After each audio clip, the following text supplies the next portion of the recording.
गरीब बहू की कन्या पूजन। अरे सुमिता बहन सुनो तो सही। हाँ बोलो अनुपमा जी। चलो चलते हैं। कहाँ?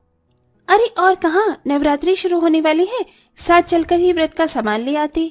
सुमिता अपनी पड़ोसन की बात सुनकर दुखी सी हो गई। उसके पड़ोस में वो औरत अभी कुछ दिनों पहले ही रहने आई थी, जिसकी वजह से उसे सुमिता के घर के बारे में कुछ भी पता नहीं था। जैसे ही उसने सुमिता को अपने साथ चलने को बोला तो पीछे से एक मोहल्ले में ही रहने वाली औरत बोली, अरे बहना तुम भी किससे जाने को बोल रही हो? इस बेचारी के घर तो बस 2 वक्त रोटी बन जाए उसी में भगवान का एहसान है। इसके पास पैसे नहीं होंगे जो ये नवरात्रि का बढ़ती सामान खरीदे। क्यों सुमिता बहन? मैं भी परेशान हूँ, आप लोग जाइए। सुमिता की पड़ोसन कड़वी बातें सुमिता के मुंह पर मारकर चली गई। दरअसल सुमिता बेहद ही गरीब थी।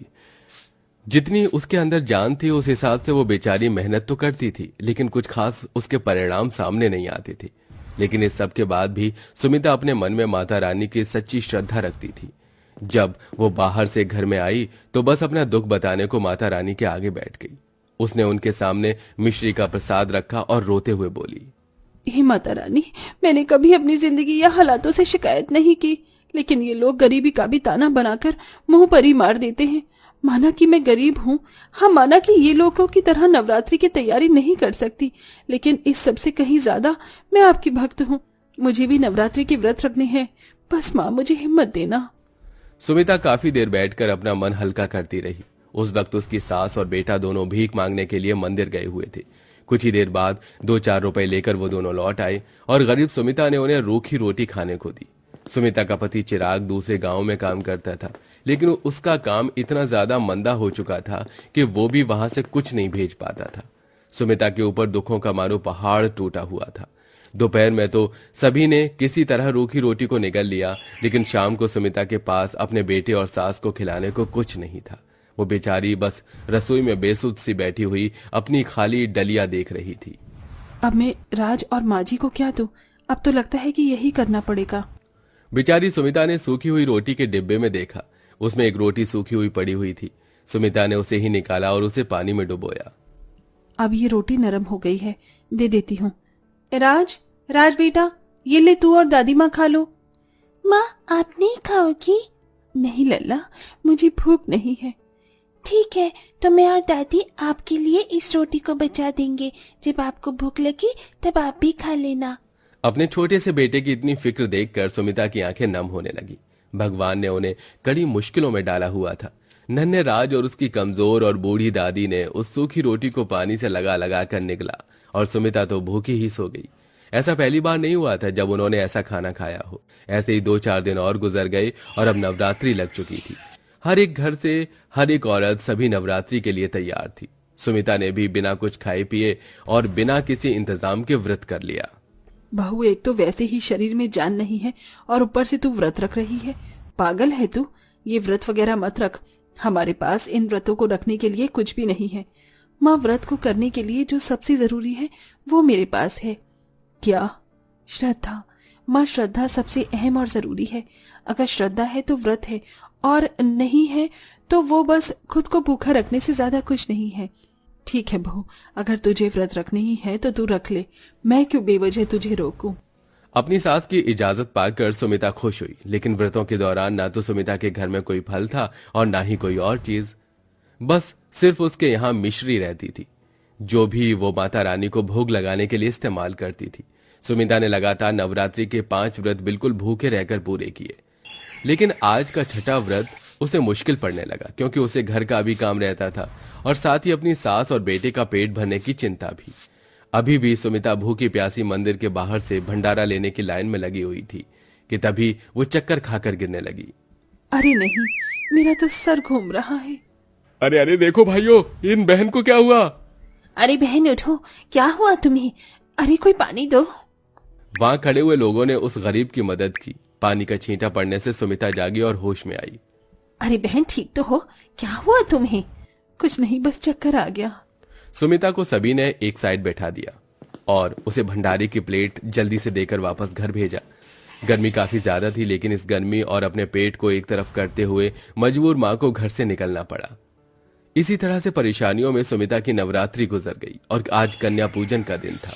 सुमिता का मन तो बहुत ज्यादा था कि वो भी कन्याओं को कुछ खिलाए, लेकिन उसके घर में तो अपने ही खाने के लाले थे। सुमिता माता रानी की तस्वीर के आगे बैठी हुई रो रही थी। माता रानी, जितना मैं कर सकती थी मैंने किया। मेरे बस में सिर्फ व्रत रखना था तो मैंने व्रत रखा, लेकिन अब इस नवरात्रि का अंत करने के लिए मेरे पास कन्याओं को खिलाने को कुछ भी नहीं है। मैं चाहकर भी कन्या पूजन नहीं कर सकती हूँ माँ, तो मुझे माफ कर देना और मेरे नवरात्रि के व्रतों को मान लेना। सुमिता ने सच्ची श्रद्धा से अपना काम कर दिया था। कहते हैं ना, अगर इंसान अपनी तरफ से वो सब करे जितना कि वो कर सकता है तो फिर नामुमकिन हालात में करिश्मे होते हैं। सुमिता के साथ भी करिश्मा हुआ। जब वो रो रही थी तभी माता रानी की तस्वीर बहुत ही ज्यादा सुंदर सुनहरी रोशनी में चमकी और स्वयं माँ दुर्गा ने सुमिता को दर्शन दिए। सुमिता, परेशान मत हो, मैं तुमसे नाराज नहीं हूँ, बल्कि बहुत खुश हूँ जो तुमने ऐसी जिंदगी जीकर भी कभी मेरा दामन नहीं छोड़ा। नामुमकिन हालातों में मेरे ऊपर विश्वास किया, खुद सूखी रोटी खाई, मुझे मिश्री का भोग लगाया, खुद 9 दिन भूखी रही, लेकिन मेरे लिए कन्या पूजन की चिंता की। अब मुझे तुमसे कुछ और नहीं चाहिए, मैं अब तुम्हें कुछ देने आई हूँ, ये लो। माता रानी ने सुमिता की रसोई की तरफ उंगली उठाई और वहां ढेरों राशन आ गया। ये सामान कन्या पूजन के लिए है, इससे बनाओ जो भी तुम्हें अच्छा लगे और खुद भी खाओ, कन्याओं को भी खिलाओ। ऐसे बोलकर माँ दुर्गा गायब हो गई। बहुत देर तक तो सुमिता, महादेवी और राज बस यूं ही बैठे रहे, लेकिन फिर सुमिता होश में आई।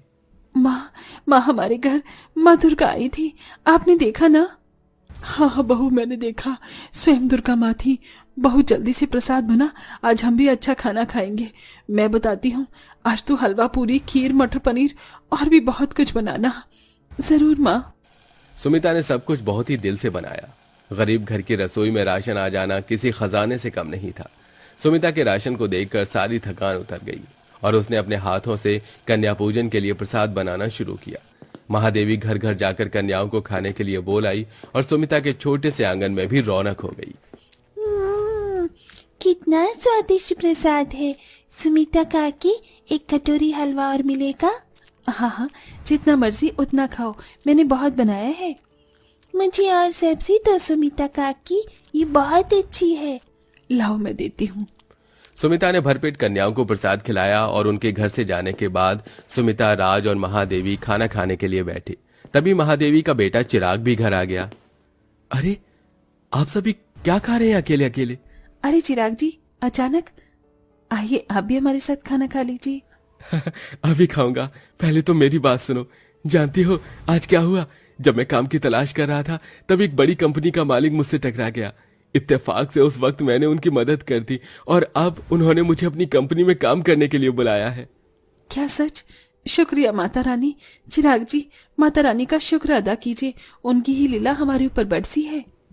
सुमिता ने सारी बात चिराग को बताई, जो भी आज के दिन हुआ था। सब कुछ सुनकर चिराग भी हैरान हो गया और बोला, तभी तो मैं कहूं कि जिस घर में मेरे खाने के लाले रहते थे वहां आज इतना राशन कैसे है? यह सब माँ दुर्गा की ही कृपा है। सही कहा, माता रानी हमसे प्रसन्न है चिराग जी। और सही कहते हैं लोग कि अगर सच्ची श्रद्धा हो तो एक ना एक दिन हालात बदल ही जाते हैं। बस हमें मुश्किलों को देखकर हार नहीं माननी चाहिए। सुमिता की बात सुनकर सभी ने हाँ में गर्दन हिला दी। एक ही सेकंड में सुमिता की किस्मत बदल चुकी थी। कल तक जिसका पति बेरोजगार था, आज वो एक बड़ी कंपनी से जुड़ गया। कल तक जिसके यहाँ खाने के भी लाले थे, उस औरत ने आज कन्या पूजन में 9 कन्याओं को भरपेट खाना खिलाया। लेकिन ये सब बस सुमिता की हिम्मत से ही हो पाया था। अब सुमिता की जिंदगी बदल चुकी थी और अब सब कुछ ठीक हो चुका था। वेल दोस्तों, आप कहां से हैं और आप भी क्या हमारी तरह नवरात्रि के फेस्टिवल को मनाते हैं? अपनी जगह का नाम कमेंट करके जरूर बताइए।